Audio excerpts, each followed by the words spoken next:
Salah satu armada global Sumut diserang oleh pesawat tak berawak misterius pada Senin 8 September 2025 malam.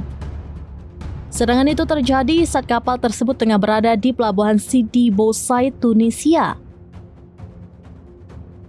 Dalam rilisnya, armada global Sumut menyatakan bahwa salah satu kapal utamanya dihantam sesuatu yang diduga merupakan UAV.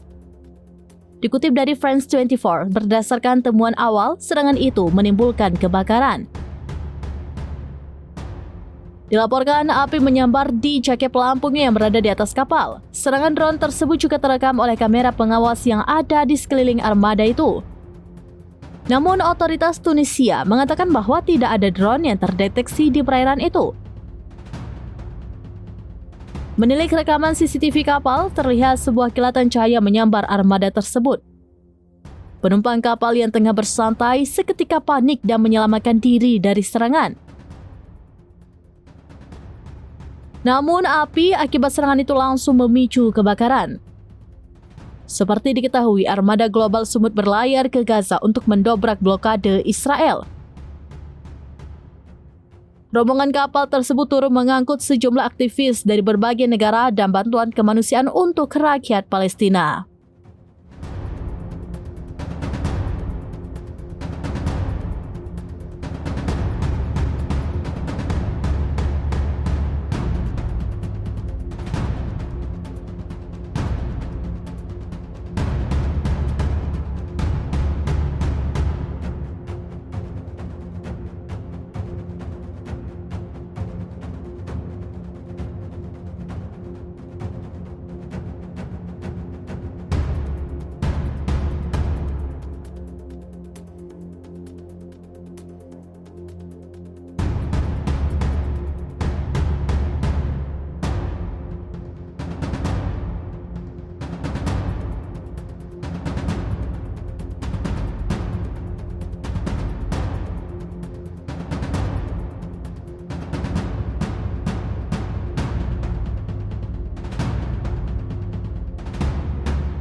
Download Tribun X sekarang, menghadirkan lokal menjadi Indonesia.